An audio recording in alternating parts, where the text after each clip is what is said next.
শুধু আমার গোপন ব্যথা কেঁদে কেঁদে কয় কেন আরো ভালোবেসে যেতে পারে না হৃদয়।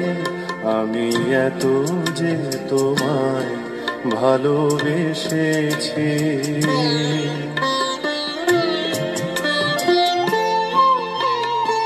তোমার কাজল চোখে যে গভীর ছায়া কেঁপে ওঠে,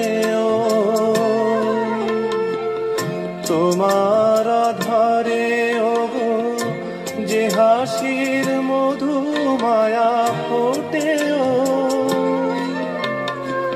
তারাই অভিমান বোঝে না আমার, বলে তুমি তো আমায় ভালোবেসে